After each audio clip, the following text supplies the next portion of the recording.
around today at the Mercedes-Benz Museum here in Stuttgart in Germany. We've come out on this cold winter day in December. We've just been to the Porsche Museum and previously to the BMW museums. So today is Mercedes-Benz turn, and we're going to go and check out all of the modern or the latest production Mercedes vehicles, all of the historical, and then of course all of the race cars. So let's go in. And then as you enter the Mercedes-Benz Museum, you are ferried up in a lift all the way to the top of the building, and then you make your way down on a walkway to the top floor, and there you are faced with a beautiful selection of vintage cars, or vintage Mercedes-Benzes. And the first one you see on your screen is the iconic Mercedes-Benz Simplex, an incredibly preserved vehicle on a turntable. And then all the way around that on the podium surrounding the Simplex are a beautiful selection of famous or iconic Mercedes-Benz vintage vehicles. And then as we move down on the walkway, moving down in the building, on the right hand side we see various era engines by Mercedes-Benz, and the first one we see is the 1909 Zeppelin engine used in various airships, one being the Graf Zeppelin. And then as we move further down, we have the iconic Messerschmitt engine used in the F109 Messerschmitt fighter plane. And then as we move further down, we have the engine used in the Dornier 335, the experimental aircraft with the propeller in the front, in the rear in World War II. Then as we move on, we are faced with Mercedes-Benzes from the period of 1923 to 1945, and the first vehicle we see in front of us is a Mercedes-Benz 1040 PS of 1924 in white with tan upholstery, beautifully restored. And then we move on to the vehicle next door, which is a beautifully restored Mercedes-Benz S26 120 PS Tourer, a beautiful car with a red upholstery. Just check out that beautiful dashboard and that those front headlights and rear taillights, a stunning example of this Tourer. And then next to that we have the Mercedes-Benz 260D Pullman, a beautiful example. And then of course right next door we have the Mercedes-Benz Type 770 Grobber, or 1930 to 1944, meaning a large Mercedes-Benz. And you can see that when you compare it to the vehicle next door, a beautiful car. And you'll see the vehicle next door, which is a Mercedes-Benz 540K of 1937, and you can compare the two. The 540K actually looks quite mini in comparison to the 770. There you go. Some interior shots of the 540K. A beautiful example with a beautiful tan roof, and then of course the a black and white contrasted bodywork, a beautiful example of the 540K. And then when we move around, you'll also see the rear end beautifully done. I'll see that's got quad exhaust. I'm not sure if that's original, but there we go, a beautiful example of the 540K. And then we move a little further on and we are faced with an incredible car, and that is the Mercedes-Benz 500K Speedster of 1935, spectacular color. And I've also put some further shots in so you can see the detail.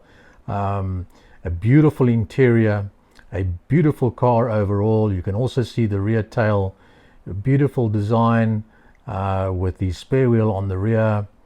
A 500K, very rare, very collectible. And then right next door we have a earlier model, which is the Mercedes-Benz SSK of 1928.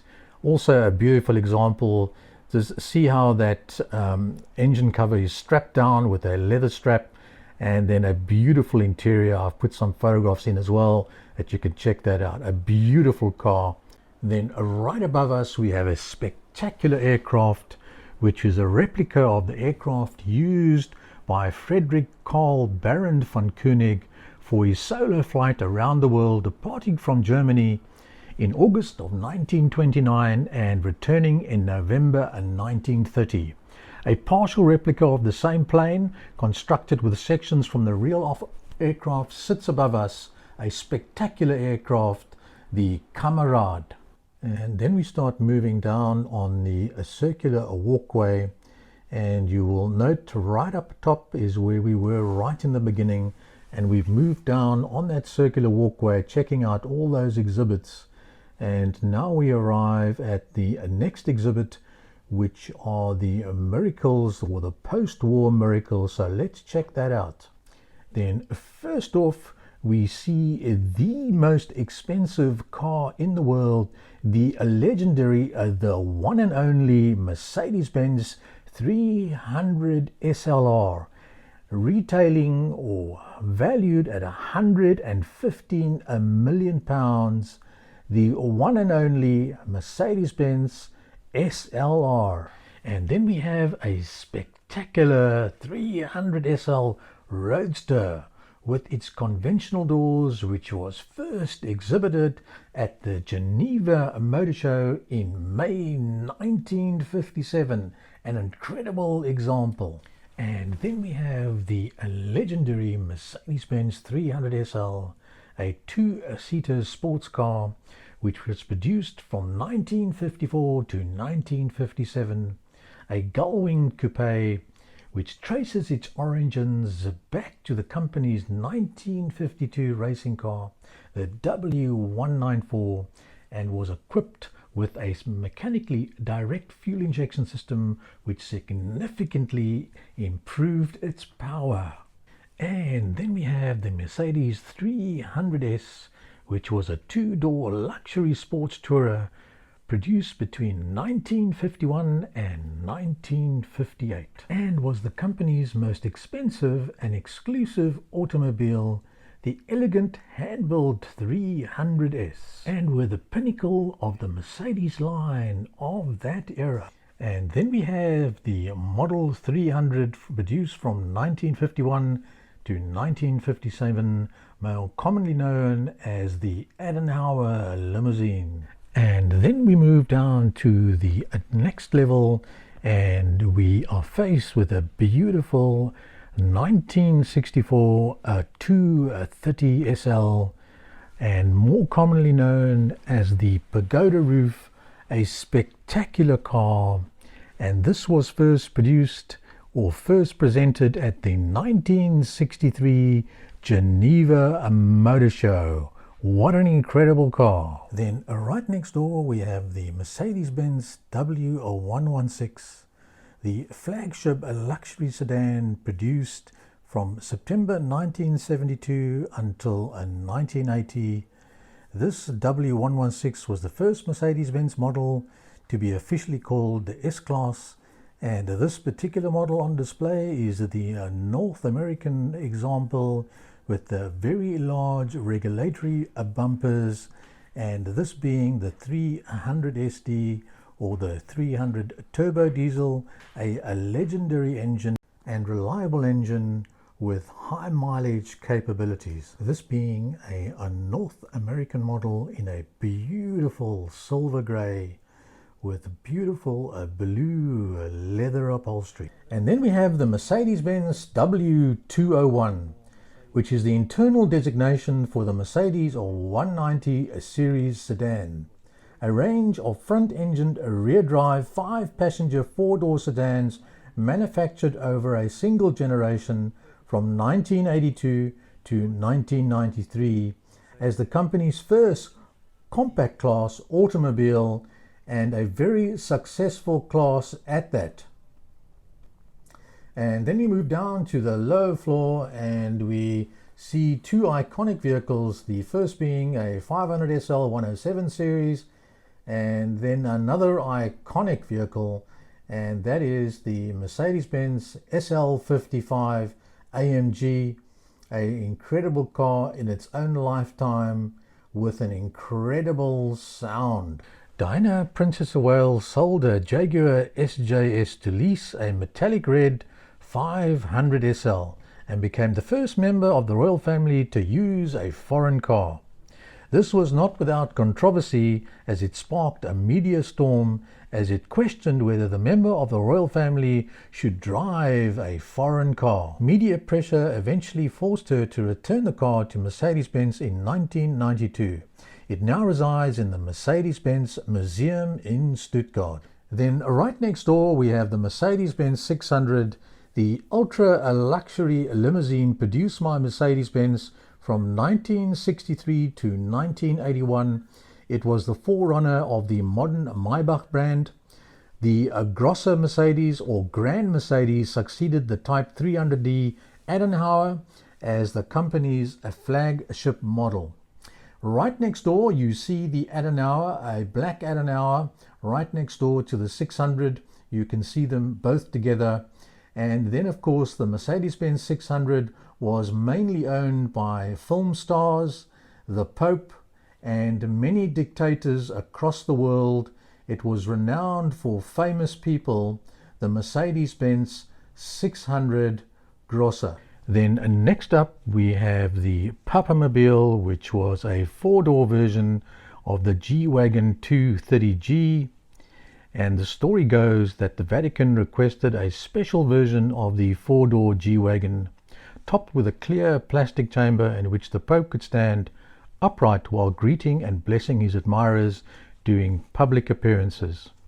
This was the first Pope-mobile to feature the see-through box that let the Pope stand up while rolling through the crowd, though it wasn't made bulletproof until much later to provide the Pope the necessary safety while in public. And then we move down to the floor below, and there we see some of the electric vehicles produced by Mercedes-Benz. And the first one we see is the Mercedes-Benz SLS or Gullwing, and the powertrain in this particular vehicle was 4 electric motors with a combined rating of 552 kilowatt or 740 horsepower and 1,000 Newton meters of torque. Each motor could spin up to 13,000 revs per minute, and it only weighed 45 kilograms. Well, I never thought I would see an SLS electric, but a spectacular one at that, in a beautiful white metallic. And then we have Mercedes-Benz GT concept car, and this embodies the most extreme expression of the design idiom of Mercedes-Benz and underlines a new and autonomous profile of AMG as a performance brand. Though perfect proportioned, it creates a puristic design with the emphasis on its surface featuring sensuous shapes, and is hot and cool at the same time. An incredible car with an incredible exhaust. Just check that out. It looks as though it has LED lights lighting up the exhaust. What a fantastic feature on the rear. And then of course those mag wheels with the silver and gold. And then of course the color is absolutely spectacular, that being the GT concept car. The next concept car was the Mercedes-Benz Auto 2000.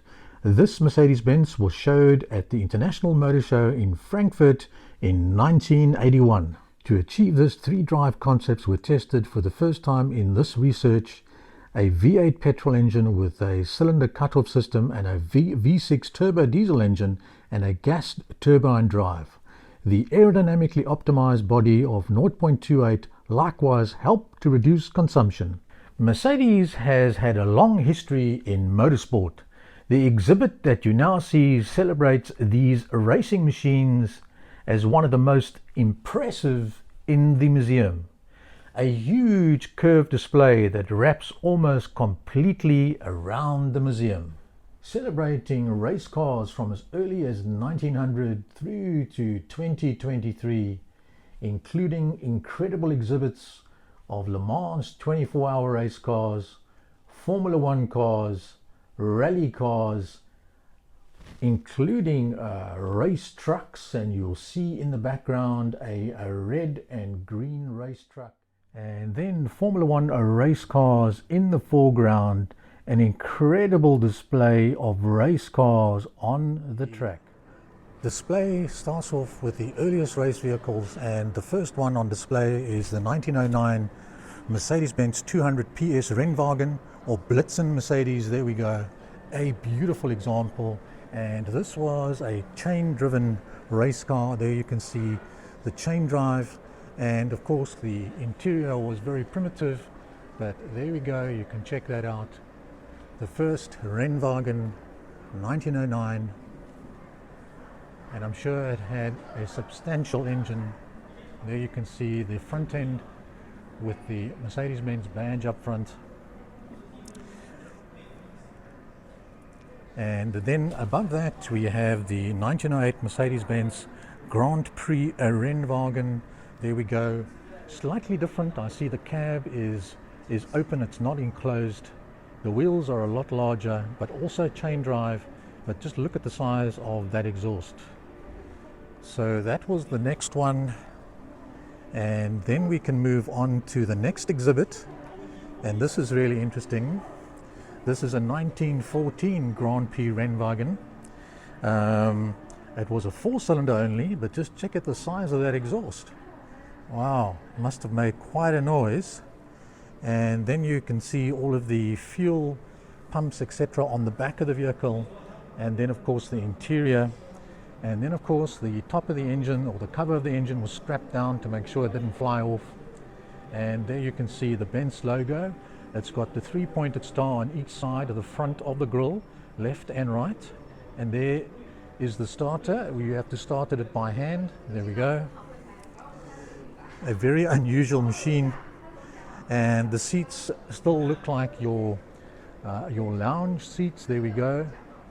Beautiful leather seats in your race car. So that was the 1914 Rennwagen. And then up on top once again we have the 1924 Mercedes-Benz Rennwagen. There we go. Let me see if I can zoom in a little bit on that one. There we go. That was an 8-cylinder, and you can see that massive exhaust running left to right. Can't see further detail on that one, but a real spectacular car as well. And then moving down, we have another beautiful example, and this is the Mercedes-Benz 750 kg Rennwagen W25, and this was also a 8-cylinder. And it is a beautiful spec. You can see it's got a newly designed front end. It's sort of rounded off with a Mercedes-Benz logo, the new logo up front, and then the exhaust running all the way through right to the back. There we go. And a very different seating arrangement, but the controls are still quite primitive, and a tiny little windscreen. The seat also looks like a lounge chair, to be honest, with a little leather headrest at the back. Tires are slightly wider now, and then right at the back we have the 1937, so we're progressing. The 1937 W125, it's got a similar shape. Let me see if we can look at it a bit closer. There we go. So it's very similar to the one next door, but it's a spectacular shape. Similar seat design, similar mirrors, similar little front windscreen, and of course they would have had they wouldn't have had disc brakes but block brakes, so you had to make sure you could stop when you were running at speed. So that is the one right at the back. And then when we move on again, the vehicles seem to be getting, or the racing cars seem to be getting bigger and longer. So this particular one is the 1938 Mercedes-Benz 3.1 Rennwagen 154, and you'll see it's far more aerodynamic. You'll see that there's a huge Benz logo on the front now, and the design is a lot more aero than the previous ones. They were a lot higher off the ground. They have now crept lower to the ground and become far more aerodynamic. You'll also note that the exhaust pipe is then lowered down to the ground to give better aerodynamics, and then you'll note the seat is much the same, but the controls have become a little bit more sophisticated. There we go. And you can see now that the body's dropped, the tires are almost above, almost at the same level as the driver's head. So all in to the benefit of aerodynamics. And then right at the back we have the Mercedes-Benz Sturmlingenwagen W25, and that looks like a little bit of an experimental vehicle. No, it's not. There you go. It's a race car with a huge Benz logo on the top, and then far more aerodynamic overall. Number 36. There we go. And then as we move around, we're getting more modern now. This is the Mercedes-Benz 1.5, 165. That was also a V8 at the back there. And these are the more modern vehicles, or if I could say, when I say modern, they're a lot later than the ones we've just seen. This is a 1955 Mercedes-Benz 2.5 Rennwagen, and you will note now the shape has changed quite differently. It's got a totally different front end. The wheels have become smaller, and now you see a lot of aerodynamic shapes being included in the overall design of the car. This is number 2, and you'll see that the interior has changed quite significantly. There we go, a beautiful specimen. And then right at the back we have the Mercedes-Benz 300 SLR. You'll just see it sticking out at the back there. Let me zoom in so you can see that. There we go, number 4. We move on to a legendary race cars, and we start off with number 1, which is the 300 SLR, driven by Sterling Moss, that won the Mille Miglia in 1955 with the fastest time in history.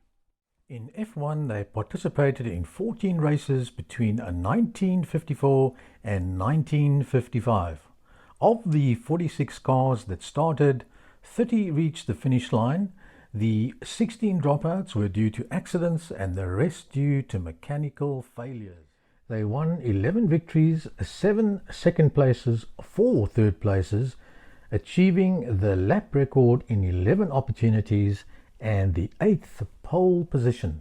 On one occasion they made the 1st, 2nd, 3rd and 4th place. Once they made the 1st, 2nd and 3rd, and 5 times the 1st and 2nd. What an incredible achievement. The Mercedes-Benz SLR. And then we have the Mercedes-Benz 450 SLC 5-litre rally car, which was powered by an all-new all-aluminium 5-litre V8. The 450 SLC, a 5-litre rally wagon, became the first V8 powered vehicle to ever win a WRC event at the race, and one of the first vehicles to win one of the championship events with an automatic transmission. There's something more than a little alarming about seeing a massive truck hanging at such an angle. This is a 1450S, the first generation of Mercedes-Benz racing trucks.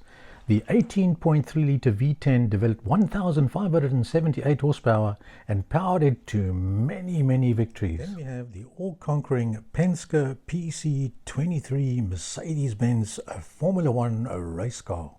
The PC23 followed and was an evolution of the PC22, an incredible race car. Then right up in front of us we have a spectacular F1 race car. It's the McLaren Mercedes MP413 F1, and of the F1 2008 racing season, an incredible example in a silver and black livery. Incredible car. And coming into view is the W07 Hybrid, one of 19 of 21 races in 2016. It helped Nico Rosberg win the Drivers' Championship and Mercedes to win the Constructors' Championship that year. So the W107 Hybrid winning 19 of 21 races in 2016. And then we have the Mercedes-Benz 190E 2.5 Evolution 2, and then coming up we have the Mercedes-Benz C63 DTM in a beautiful metallic color. So there you go, there are all the racing vehicles on the racetrack, the trucks in the background. Now I'm going to walk around to the other side of the track so we can check some of the other race cars on the race track. So we're moving around, and that was the C63 we've just spoken about. And here we'll have the SLS 63, I'm sure. We'll have a look at that right now. Then up on the back here you can see all of those race trucks. And then we'll see some of the Mercedes-Benz rally cars. Here's the Mercedes-Benz 280E rally car. There's the 500 SLC we spoke about earlier. And here's another early rally car. There we go.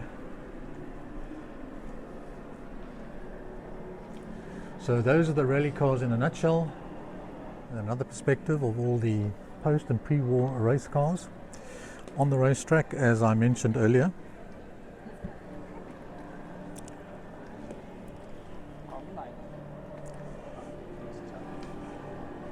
And then here we have a section of a Mercedes-Benz race car. Look at these giant exhausts, engine up front, tank in the back. Spectacular display, and then of course the aluminium body on top.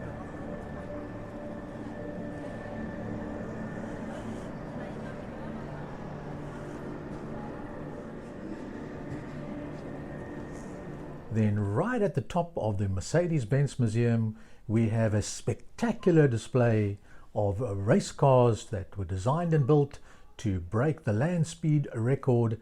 A fantastic display right up into the current period of solo race cars. And then we have the experimental vehicle, the C111, and only 16 of these were built in the period of 1970. An incredible shaped vehicle, a true supercar.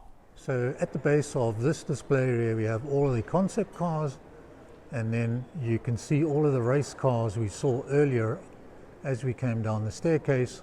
With what a beautiful architecture here in the Mercedes-Benz Museum, giving you a beautiful view of all of these concept cars.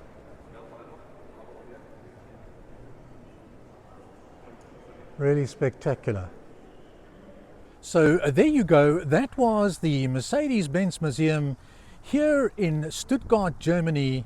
And don't forget, if you liked our video, don't forget to give us the thumbs up, and don't forget to subscribe.